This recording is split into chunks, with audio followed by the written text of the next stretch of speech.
All right, Watkins Glen ARCA. I'm doing default settings for everything, and because I cannot lock in and talk and do road courses at the same time, I'll just show my replay.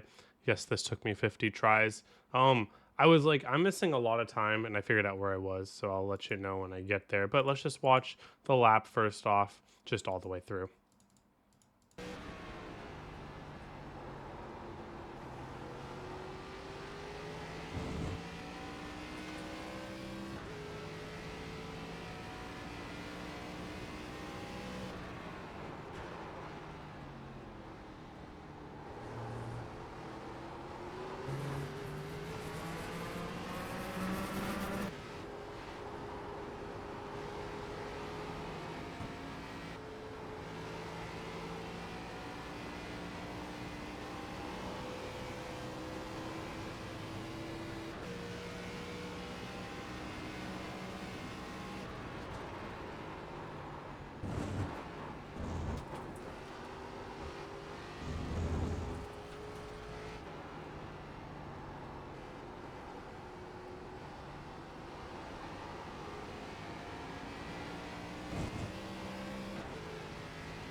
All right.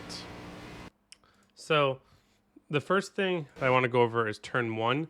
Do not brake as late as possible because it's just not fast here. Like you can brake as late as probably right here.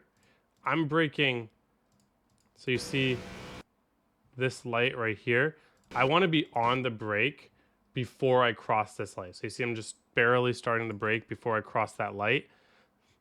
Even if you slow down a lot, that's good because now we can take this really inside cut here on the curb. And you want to be on the gas before you reach the curb. You see how I'm gassing through the curb there?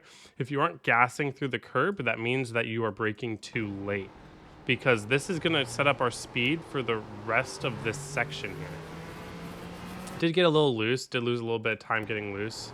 The only reason I got loose here was because I was really trying to keep it on the curb. You need to have at least your right sides on the curb, and I was really pushing that. If you give yourself a little bit more angle there, then you probably don't have to do that. I had better attempts there as well. But this was a good S section for me. I want, you can go harder into this first S, but what we're trying to do is set up so that we are by the curb still on the exit of the first S, and then I turn in right when I get to this patch of asphalt that sticks out here, and then you just have to trust that you will end up on the second S when you do this. I go half-ish throttle, third throttle, as I'm approaching the S, and then I try to throttle, get it just a little bit oversteery if possible, and then just throttle through it, and I want to end up right by this wall here. You don't want to keep it, well, you can keep it left here, you're just not going to be carrying as much speed. So I'm basically taking the second S and making it as straight of a line as possible, and then doing the other S's around it.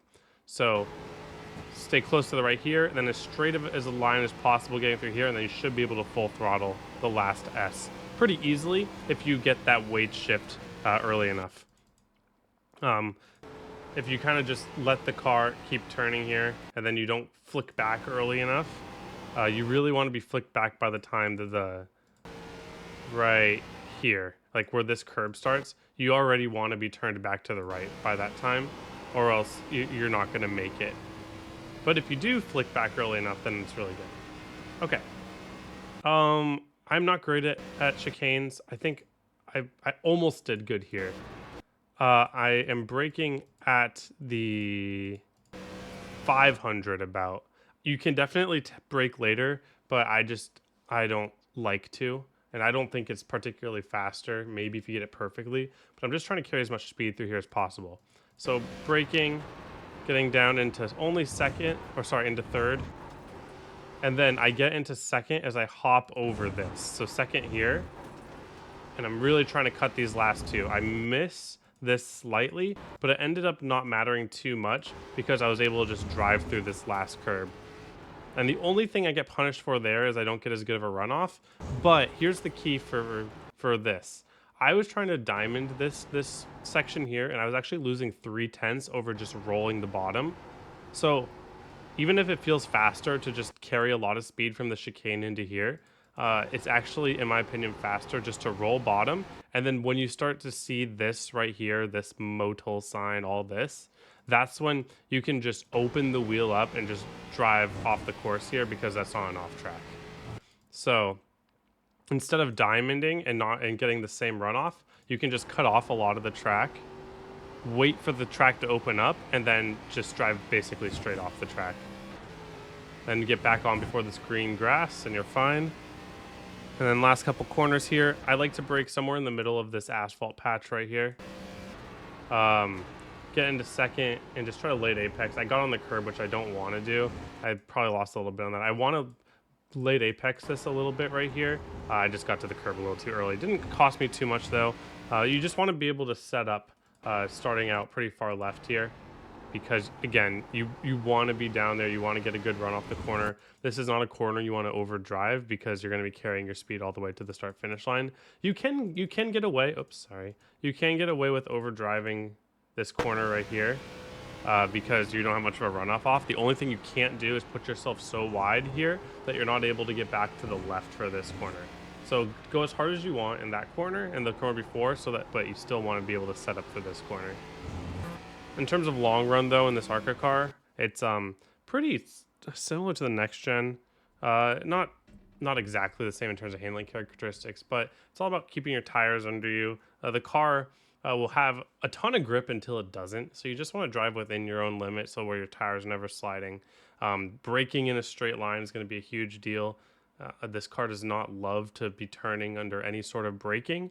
So trail braking really isn't that great in here. You might as well just be off throttle.